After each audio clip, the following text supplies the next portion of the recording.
Hey everyone, welcome to another episode of the Dr. Jeff Show. This podcast is available on Apple, Google, Spotify, Edify, Liftable, wherever you get your podcasts. On the show, I interview major thought leaders to show how worldview changes everything, and I cannot wait for you to meet today's guest. His name is Max McLean. He's an actor. You have heard his voice. If you've ever listened to the Listener's Bible, that's the guy, the dramatic reader of the Bible. But he's also done a number of stage productions, including Screwtape Letters, one called The Great Divorce, both based on the works of C.S. Lewis. And in a recent movie, or actually a movie that's coming out right now, called The Most Reluctant Convert, Max plays C.S. Lewis himself. We're going to have a great conversation about movies, about the performing arts, about how Max overcame stage fright to become an amazing actor, and all about the most reluctant convert, C.S. Lewis, and how you can bring friends who don't know Jesus to have great conversations about their faith. Welcome to this episode of the show. Well, thank you, Dr. Jeff. It's great to be with you. This is a super busy week for you as you get ready to launch a movie, and I cannot wait for people to see it. I watched the screener last night. I was absolutely fascinated by your moving into the world of C.S. Lewis and becoming C.S. Lewis. And it just felt like it was bringing the life of this amazing guy to life to me in a new way. I cannot wait to talk about the movie. But just tell us a little bit about the Fellowship for the Performing Arts, because this is the organization that you've had a passion for many, many years. People all across the country are interested and involved. In fact, many people who are watching this have probably seen Screwtape Letters or one of the other performances on stage. Tell us a little bit about how you got interested in theater as a way to communicate truth. Yeah. Well, I became an actor shortly before I became a Christian. I'm an adult convert to Christianity in my 20s. My senior year of college, in order to get over a fear of sociophobia, the fear of being in front of people, I went to the weird part of campus and took an oral interpretation class at the drama department. And it was there where the theater bug bit. And I spent my last voice, movement skills, learning how to interpret scripts, and went to drama school in London. In the interim between college and graduate school, I became a believer, a follower of Jesus. And as a result, I recognized that theater is such a powerful medium by which to get a message across. So Fellowship for Performing Arts was born from the attempt to integrate the faith that I trust in with the vocation that the Lord has given me. So it brings the two together, and we did that in the 90s primarily for theater, and then more recently we've expanded into film. But the mission is to produce theater or film, and now film, from a Christian worldview meant to engage a diverse audience. Now, the word diverse has kind of been co-opted recently to mean kind of gender diversity or racial diversity. But what I have in mind what we have in mind when we talk about diversity is worldview diversity, which is in our culture is kind of the only diversity that's not allowed to happen. So anyway, that's how FPA came about. I want to follow up on that. So the people who are coming to the theater to watch Screwtape Letters, to watch The Great Divorce, to watch coming to see this film, A Most Reluctant Convert, you're hoping that people who are not believers are coming to these with their friends. Well, certainly that's why we don't play churches. I was in your town recently. We had a wonderful dinner together, which I was grateful for. And we were at the Pikes Peak Center in Colorado Springs. And so our mission is to select the right material which we think will will appeal to a worldview diverse audience, so that we can execute it to the highest levels that our budgets will allow, so that we can play the great venues around the country. And then we ask people to help us do that. That's why we're called Fellowship for Performing Arts. It's a fellowship of people that believe art and theater and film from a Christian worldview can engage the imagination and influence culture. So that's the background. So yes, it's meant for somebody like you. A lot of times people that are non-believers don't find out about things like this, or they think that they're not interested in this. So what it is people like you can feel confident that you can bring a friend to an event like this and really give an imaginative, multi-layered, winsome, funny, doesn't shy away from the tough questions, exposition of the Christian worldview. I think that's fascinating. And I love that idea. And I bought tons of tickets to different shows that you've done here in Colorado Springs to make sure that my friends can come and the people who are part of the Summit Ministries community can come. But this film is going to bring a lot of life. I do want to talk about it, but I've got another question for you. It really struck me that you said that you had a sociophobia, and now here you are on stage having entire performances where huge bits of material directly quoting C.S. Lewis. How do you tell us about that? Because I think a lot of people say, yeah, I'm kind of afraid of public speaking. And I think I'm completely surprised to hear that was you at one point. Yeah. God has an amazing sense of humor. It's kind of reminds you of Moses in the burning bush. Not that I'm equating myself to Moses in the burning bush, but it's like, no, don't send me. I can't do this. I can't do that. And yet the Lord says, no, I have a plan for you. So it's actually one of the great mysteries of the Christian faith. Because most of us, when we recognize the Lord's call on us, it's not an exciting experience. It is something that is really a little bit scary, because we have to give up our own autonomy. We don't, in the flesh, we don't want to follow God. That's the last thing we want to do. So we come into the kingdom many times, and that's the story of the movie, kicking and screaming. And then we realize what God has in mind. We go, oh, okay. And it's so much greater than our mission, because we just can't see what He sees. No eye has seen, no ear has heard. I just couldn't imagine, and I don't think anybody that knew me in my 20s, it says, if people that know me in my 20s, go to this movie or hear this interview, they go, that's Max McLean? I love that. I've always asked my students, if God gave you a scroll with His plan for your life, would you read it? And they, of course, most of them say yes. Then they ask me, and I say, no, I wouldn't read it, because I think I'd look at it and think, you want me to do what? This is too big. But the you that existed in your 20s, that God saw all of that potential and the ministry impact that you would have. Yeah, and the potential is there. I mean, because we were created in God's image, so it's there. We bury it, we suppress it, because we want to. Someone said something that I've been ruminating on quite a bit. That we in our culture, we have been trained, we have been taught, we have been educated to exchange a perception of freedom at the expense of meaning and purpose. Wow. And I said, wow. Yeah, that's true. Yeah. That's so true. So we have all this, we have this perceived thing that we're free to follow our heart's desires wherever it wants.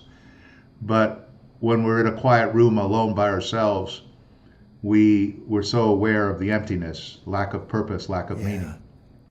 Yeah. What we think is freedom has actually shackled us to Yeah, that meaninglessness. yeah. Wow. Enslaved to sin. Yeah. Yeah. I I love the fact that in your work with the Fellowship for the Performing Arts, you've done performances such as the Gospel of Mark. You focused on historical figures such as Sir Thomas More, Martin Luther, and then lots of things with C.S. Lewis. Is there any tie-in? What drew you to those to performances that Yeah. focus on those Well, men? they're people that the Lord has worked in. God has set eternity in our hearts, so we need to be able to see that in uh, in uh, in real life stories, particularly these stories. Like you mentioned, Thomas More, kind of a Christ figure, in a sense, the worst possible thing happening to one of the best possible people.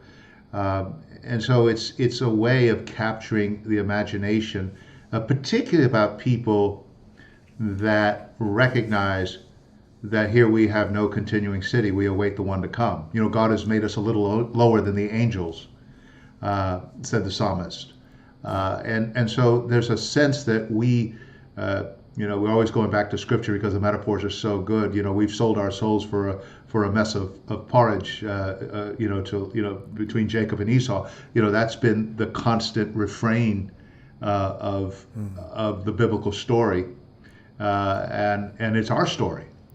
So, yeah. So I want to I want to tell stories that remind us of that give us a bigger vision. Because one of the reasons I'm so attracted to Lewis is that he reminds us. He says that there is another world, and that is where we come from. And he points us to that other world. And if you bear down the simplest point, he's basically saying God came from someplace else and entered into our created universe and came out again and pulled us up with him. Mm. That's the story. That's what is to be believed, Yeah. and that's the Christian theory. The Yeah. alternative theory is this guy's a madman. On the level of someone who claims to be a poached egg, Yeah. and not to be taken seriously at all. And if you can, or he's a liar from the devil from hell. And Lewis says, unless you can believe that, and I can't, you turn to the Christian story that this man Mm. was and is who he says he is, the Son of God, who came up from another world to bring us out of this world into that world. Uh, and that story, there's layers and layers of it, is so mesmerizing. It makes you want this other world, particularly when you recognize that this world is as he says, a shadow land. It's Yeah. we're kind of driven to distraction. The thing that this world offers so often is a way of distracting us from reality. It Yes. has absolutely no resources to handle pain and suffering, none. Mm. Mm. And hence our reaction to COVID. Nobody wants to take a risk. Right. Well, Right. but Yeah. that's not what this interview is about. But Well, it's sort of the subtext in a lot of things. What would stop us from living lives that are fully committed to Jesus? And that fear, the fear of what other people might think, the fear that this really isn't our core purpose, that we might not be made in the image of a loving God. All of those things are fears that people face. And in the movie, you really draw all of that out. So this movie, A Most Reluctant Convert, my goal in this interview is to get everybody who's watching this to get excited about going to see it, and they can view it. This is happening right now, so November 3rd to the 7th, it will be in theaters, and in the end, in the outro, I'll give the website where people can go to find out where it is in their area and to get tickets for it. But let's just talk about the movie a little bit. I watched the screener last night. I thought it was fantastic. Now, I've seen A Most Reluctant Convert on stage, But I just love the way that you, as an actor, as the movie begins, and I don't want to spoil anything here, but as the movie begins, you transform into C.S. Lewis from being an actor in the trailer getting ready to all of a sudden you become C.S. Lewis and you enter into his world. And in the opening sequence, you come right into a museum in Oxford and then right out into the city of Oxford, which feels, I've been there many, many times, spent weeks there. It feels like you're right in C.S. Lewis's world. And at the beginning of the movie, you, as Lewis, lay out a brilliantly worded case for atheism, which is completely unexpected. At least it was for me. And then in the course of the movie, we watched the process of Lewis's conversion. But as I was watching that case for atheism and listening, I thought, wow, that's actually really hard to respond to. I'm a worldview guy. I should know. I should be. I felt this tension of, oh my goodness, this is C.S. Lewis laying out a case, and I'm not sure I even have the resources to refute it. So I thought that was fantastic, and then how the movie plays out from there. Anyway, you just have to see it. But what would you say was the turning point for Lewis? Yeah, as he laid out that case. So this wasn't just I feel differently now. It was, no, this is a hard-boiled case for atheism. And then there was a turning point where those arguments, in essence, became arguments in favor of the Christian faith. Yeah, that's well. There's a couple. There are very major turning points. Maybe backing up just slightly. What you described. It's an empirical view of the universe. What we see empirically, and leaving everything else out. Lewis gives a radical case for atheism, kind of on the level of a Christopher Hitchens, because he has those kind of gifts. And so he concluded that either there's no God behind the universe based on his empirical evidence, no God behind the universe based on his empirical evidence, no God behind, and then that was supported by the fact that he lost his mother to cancer when he was 9 years old. He was raised in a Christian family. His grandfather was the vicar of the church he attended. He said early on, he said that, when his mother's case was pronounced hopeless, I remembered what I was taught, that prayers offered in faith would be granted.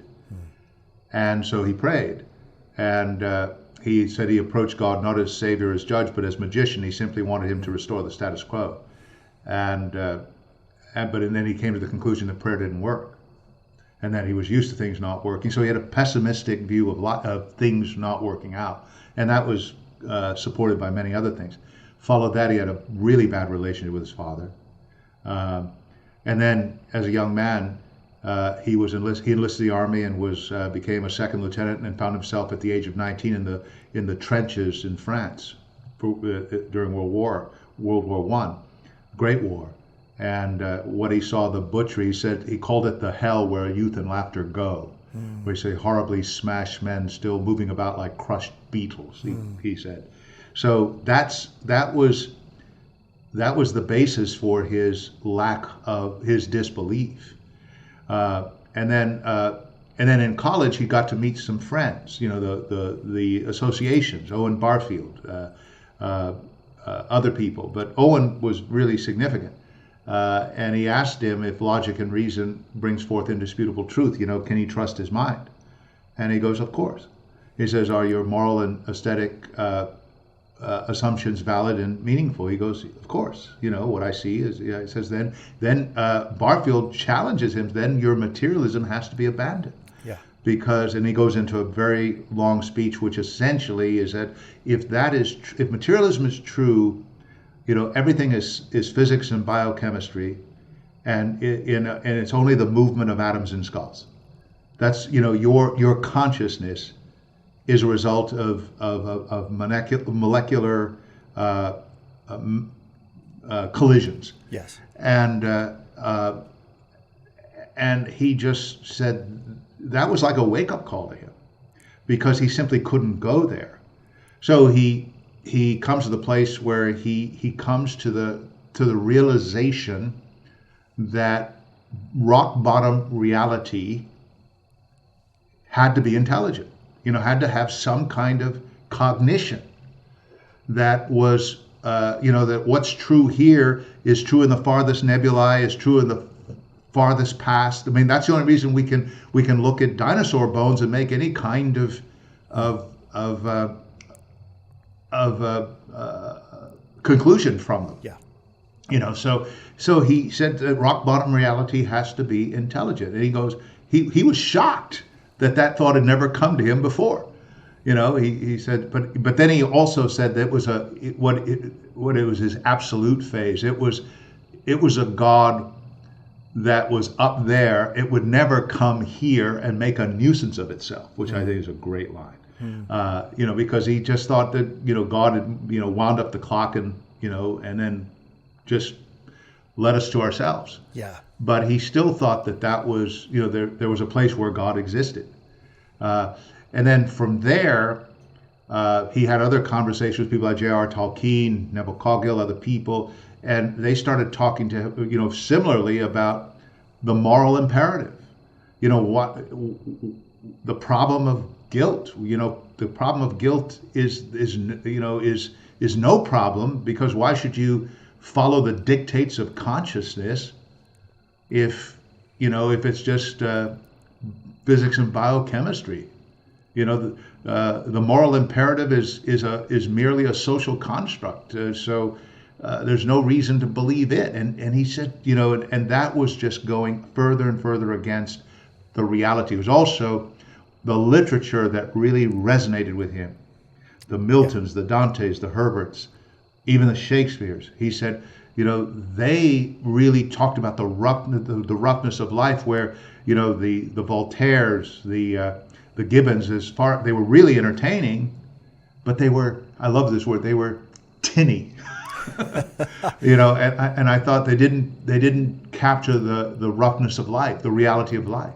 Yeah. So all of these brought him to the point where he finally, the hound of heaven, he uses a wonderful metaphor about if Hamlet and Shakespeare could ever meet. He was kind of giving a picture of the incarnation. If Hamlet and Shakespeare could ever meet, he would have to write himself into the play.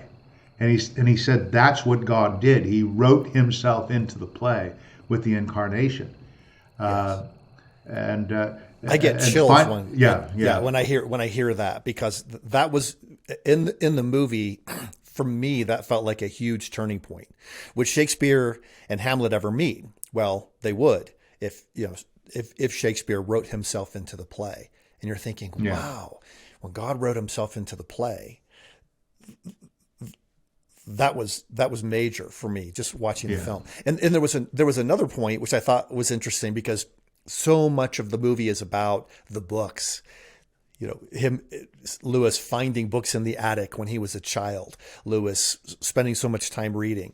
But there's a point where he's in a library and he says, a young man who wishes to remain a sound atheist cannot be too careful of his reading.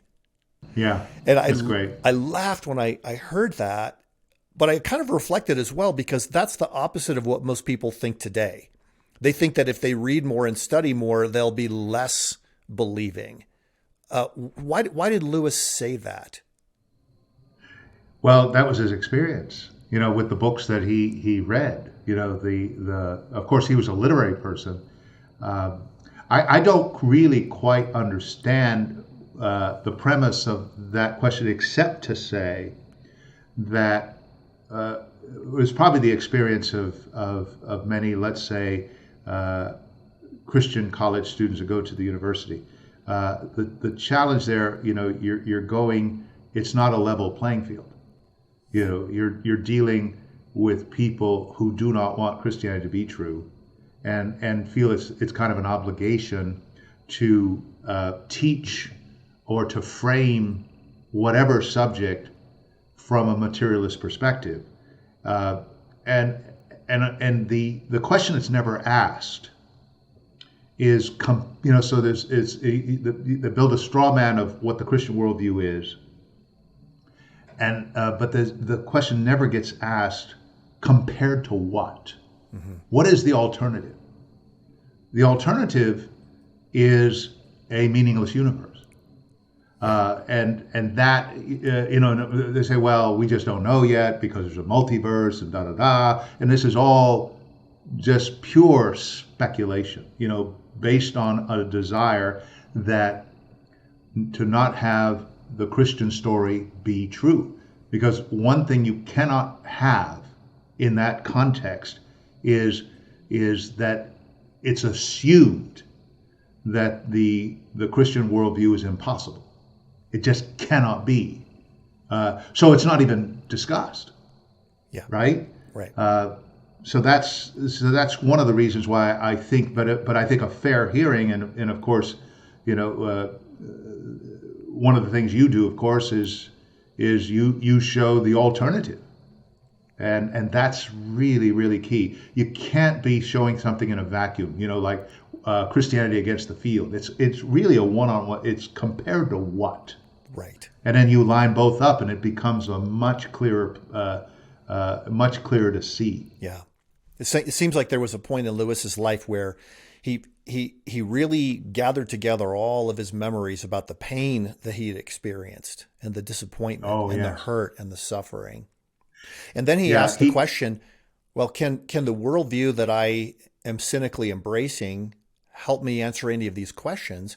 And he realizes that joy is a key thing that he's missing there, that he has had enough experiences of joy to know that it's real, and that a meaningless worldview, a worldview that just says it's all, as Richard Dawkins said, it's DNA neither knows nor cares, DNA just is, and we dance to its music, can't account for what he knows is possible. Mm-hmm. And everybody knows that. He has in the film. He said that my argument against God was that the universe is so cruel and unjust. Then he asked himself the question, well, where did I get this notion of cruel and unjust? Yeah. I call a line crooked because I have some idea of a straight line. What was I comparing the universe with when I called it cruel and unjust? He says, if the universe has no meaning, I would never know it has no meaning. That's right. We'd never have discovered that. How would you know? Because it has no meaning. So, meaning is meaningless. So that was all very key to his sense. And then you mentioned joy. Joy to him was a signpost that he had these feelings. He read Fantastes. He remembered this experience as a boy when his brother brought in this toy, the lid of a biscuit tin, which he garnered with moss and twigs and flowers to make a toy garden. Lewis said it was the first beauty he'd ever seen. He said it's impossible to explain the feeling that emerged. He says Milton's enormous bliss comes near it. It was a sensation of desire, and he said he had, all his life he was looking for desire. He was looking for this feeling, this longing that took him to another world. He could have gotten it when he went for a walk, this beautiful landscape, listening to a piece of music, reading a particular book would launch these feelings of longing, of desire. But he couldn't. But a desire for what? He said, I desired something, but the desire had no object. And ultimately, he had that very famous line, and we put it in our film, is that if I find in myself a desire that no experience in this world could satisfy, the most probable explanation is I was made for another world. Wow. Yeah. And that goes back to Lewis's theme. There is another world, and that is where we come from. Yeah. In the movie, Lewis contrasts joy with happiness. Yes, And he says it. I Yeah, thought that was interesting, and I'd love for you to talk a little bit more about that because I wonder if somehow our pursuit of happiness may be keeping us from experiencing the true joy that Lewis was yeah. It's a discussing. substitute. Mhm. He said. I think he says that I called this desire joy, which must be distinguished sharply from either happiness or pleasure, and except that those who had experienced joy, like happiness and pleasure, will want it again. But he also says it's something else that it's hard to explain. But he says it's almost like a feeling of grief, Hmm. but it's a kind of feeling that we want. He says it's like a scent of a flower we've not found, the echo of a tune we've not heard, news from a country we've not yet visited. Hmm. He said, I doubt that anyone who's ever tasted joy would exchange it for all the pleasures in the world. Wow. And then he says, but joy is never in our power, Hmm. and pleasure is. Wow. Yeah. Wow. I just need to watch this movie like 3 times because it's just so full of moments like that where you think that's incredibly profound. And I just need to reflect on that. Let me ask you this, because there's a scene in the movie which I absolutely loved, and it's Lewis in his rooms at Oxford. He is wrestling with whether there is a God. And the quote is, in the Trinity term of 1929, I gave in and admitted that God was God and knelt and prayed. Perhaps that night, the most dejected and reluctant convert in all England, which is where the title of the movie comes from. Mm-hmm. I did not then see what is now the most shining and obvious thing, the divine humility which will accept a convert even on such terms. Yeah. And you watch Lewis make this change from this empirical, materialistic, hopeless, cold, meaningless view of the world Yeah. into this realization that God intended us to experience joy. That's great. I thought it was a fantastic moment in the movie, and it left me wondering, why is it that so many people in the world never get there where Yeah. Lewis got? Yeah. I'm curious what you But that think. is the Christian way, Uh, I'm not a Hebrew scholar, but I understand the name Israel means struggle with God. Yeah, One who struggles with God, which is, yeah, Jacob was renamed Israel. And I think the nature of the fall, the nature of sin, is that we fight against God. We don't join Him, but God's going to outlast us. We're going to put up a good fight, and we do. But God will outlast us. So that scene of I gave in just said I'm I'm worn out. yeah, yeah, yeah. I can't. The reality is too much. It's true, and so now I have to conform to reality rather than create my own reality, which is what I've wanted to do. And Lewis, at first, and I think all of us would agree that giving up our own reality for the real reality is not what we want to do. But then we find out when we do get into God's will that reality is pretty amazing. We talked about that earlier. Because, at that conversion point, nobody knew Lewis is going to be Lewis. That wasn't obvious, right? Yeah.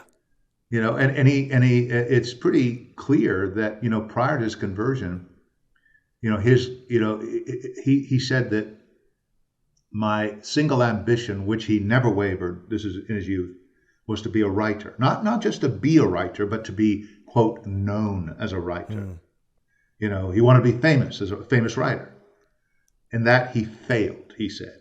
At my age, Keats and Shelley were dead. Chesterton had already completed his most distinguished works. All I'd done was write 2 volumes of poetry that no one read. And he said it wasn't until his full conversion to Christianity that pressure of that overwhelming presence that he gave in, did he begin to find his voice. And the literary flow that emerged from C.S. Lewis from that moment to the day he died never ceased. It was amazing. Yeah. He soon after his conversion, he wrote his first Christian book, The Pilgrim's Regress, in 2 weeks. Wow! It was an allegorical telling of his conversion story. Yeah, and then the kind of what came after that, the Space Trilogy, The Problem of Pain, Mere Christianity, Screwtape Letters, Great Divorce, on, Miracles, on and on and on and on, and just the number of articles and essays, just unbelievable output. It's because he decided to embrace reality, the reality of the risen Christ. It became a lens through which he then re-examined all of his previous assumptions that had previously led him to a place of cynicism and pain. Now, I get it now. Why Surprised by Joy was the title of one of his books. Yeah, that's the primary source for the movie. Yeah. Max, I want people to have a chance to see this. It's going to be a great experience for them in the theater, on the large screen, to enter into the world of Lewis, to enter into the world of Oxford, and those amazing discussions with Hugo Dyson and J.R.R. Tolkien and Owen Barfield. So if people want to see it, they just go to just cslewismovie.com. cslewismovie.com. Then they can find the theater they can get tickets. It's usually geo-targeted to them, so we'll let them know what the nearest theater is. And by the way, the movie chains that we're working with, Cinemark, AMC, and Regal, and many independents, are adding screens, adding cities, adding dates. So we're very, very excited about the reception the film has had, even among the movie chains. They're pretty excited about. Obviously they have an alternative motive, but they're excited that people want to see this movie. So you want to come to it. You want to bring your friends and bring your family. You want to bring people who are skeptics. Yeah. You want to bring people who are C.S. Lewis fans, but you want to bring those friends who afterward, sitting over a cup of coffee, would be willing to talk through what they have heard. Yeah. By the way, I should mention this, that on the C.S. Lewis movie website, there's you can see the trailer, you can see a lot of things. There's something called resources, various resources, some resources to promote the film if they want to do that. But one of the things I'm very proud of is we commissioned Dr. Devin Brown, professor of English at Asbury Seminary, a renowned C.S. Lewis scholar, to write a discussion guide on the film.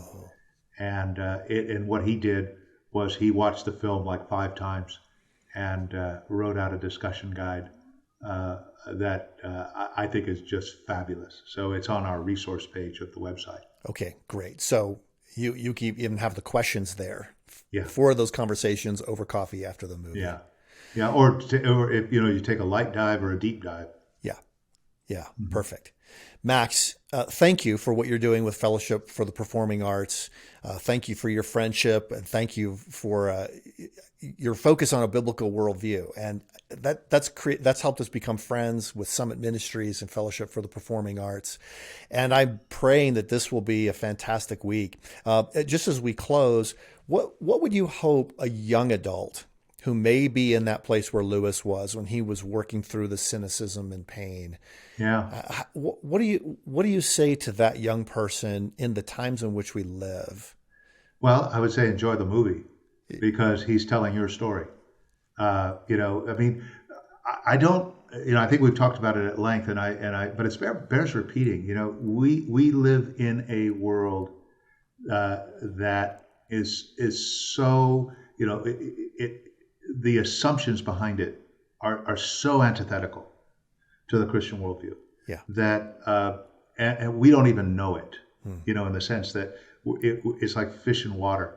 It's just embedded in us, and so we really need to be shocked out of this this complacency that has been, because we've been told that all the good in life can be found on this earth, and we're not allowed to look beyond this earth, and so that and we all know that axiomatically that's just not true. Yeah. But we keep suppressing it. And one of the things about art is, it does, at least the way I want to do, it does set eternity. We do have eternity in our hearts. And we do know that God made us a little lower than the angels. And we also know that here we have no continuing city. So what do we do with that knowledge? As regard and the other worldview needs to be exposed. Yeah. That as the alternative to Christianity, they offer meaninglessness. You have all the freedom you want, but you have no purpose, no meaning other than what you can find in the 70 years you have here. And that's why the decisions that our government makes, the lack of risk taking, the lack of any kind of courage, is only going to this is how societies and cultures fail. Yeah. And so I'm hoping that this is I hope this film saves society. That's what I want for this. I just thought it was fantastic.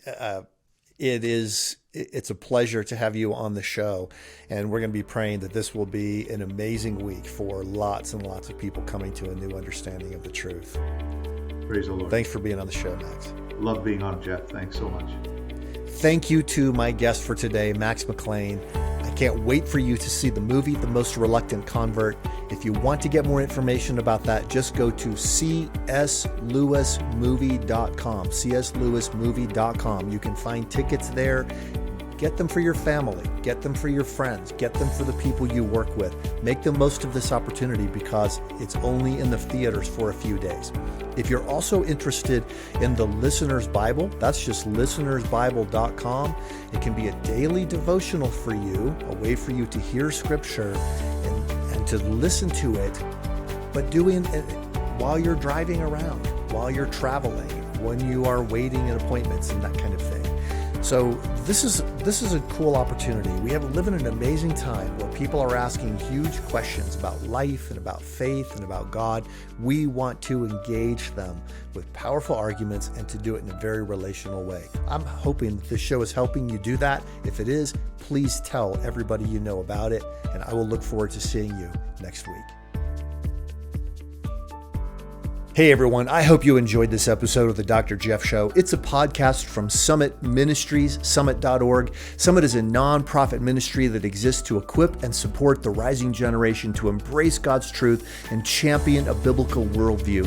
For nearly 60 years, Summit Ministries has been training students and those who work with students to develop, deepen, and defend a biblical worldview through life-changing conferences, thoughtful church, homeschool, and Christian school curriculum books, free online resources, and more. If you want to live out a biblical worldview in today's world, and you desire to instill a lifelong faith in the rising generation, visit summit.org/The Dr. Jeff Show for more information. Listeners, I want you to know that our podcast is on Edify, which is a truly powerful app that brings together thousands of the best Christian podcasts in one place for your listening enjoyment. You can download it at Edify, EDIFI.app. Be sure to share this show if you have enjoyed listening to it. And leave a review, if you would, on the site where you download the show. That helps more people know about the Dr. Jeff Show. And I'll look forward to seeing you next week.